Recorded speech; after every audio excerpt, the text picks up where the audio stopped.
Hello everyone, তোমরা সবাই কেমন আছো? আশা করি তোমরা সবাই খুব ভালো আছো, আর আমিও খুব ভালো আছি। আজকে আমি চলে যাচ্ছি চন্দননগরে ভাসান দেখার জন্য।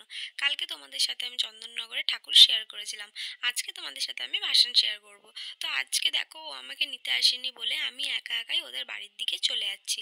দেখো, আমি রাস্তাতে এখন হাঁটছি, হাঁটতে হাঁটতে আমি একটা টোটো পেয়ে গেছিলাম, ওই টোটোতে উঠে গেলাম।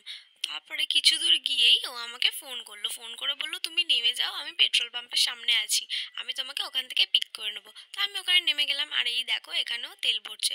তারপরে ও তেল ভরে আমাকে ওখান থেকে নিয়ে গেল ওর বাড়ির দিকে। তোমাদেরকে তো বলেইছিলাম যে ওর পাড়াতে একটা পুজো হয়েছে, তো সেই পুজোরই প্রথমে ভাসানটা দেখে তারপরে আমরা গেছিলাম চন্দননগরে।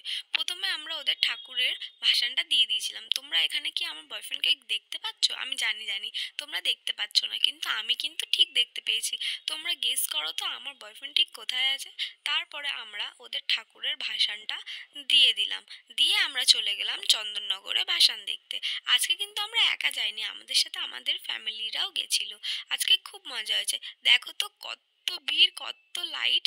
এখন জানো কটা বাজে? রাত 2টো বাজে, আর এখন এত রাত্রেও এত ভিড়। জানো তো, যতদিন পুজো থাকে ততদিন মনটা খুব ভালো লাগে। যেই মায়ের বিসর্জন হয়ে যায়, মনটা যেন আর মানতে চায় না। কিন্তু কি করার, মা যেমন আসবে তেমনি চলেও যাবে, এটা নিয়ে আমাদের থাকতে হবে। মা যতদিন আসবে সেই আনন্দটা একরকম, কিন্তু মা চলে যাওয়ার পর কষ্টটাও আবার আর এক রকম। কিন্তু আবার যে 365 দিনের অপেক্ষায় আমাদের থাকতে হবে, যে আবার কবে আসবে, আবার কবে আসবে। অনেক তোমাদের সাথে কথা বললাম, এইবার তোমরা মজার জিনিসগুলো দেখতে থাকো আর সঙ্গে থাকো।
করে আগুনটাকে নেভানো হলো।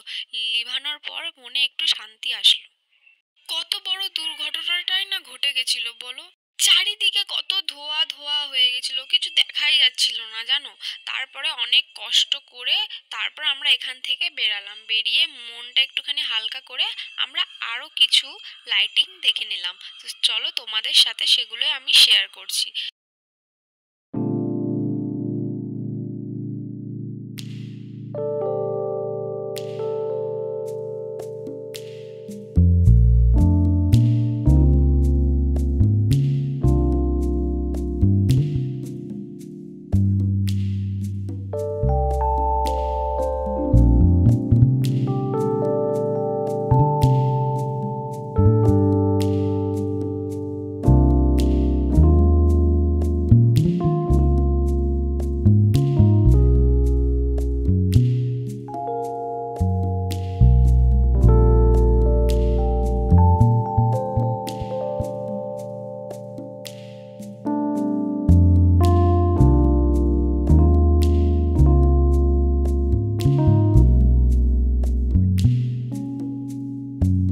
এরপরে আমরা লাইটিং মাইটিং সব দেখে ভাসান সব কমপ্লিট করে দিয়ে তারপরে আমরা বাড়ির দিকে চলে আসছিলাম।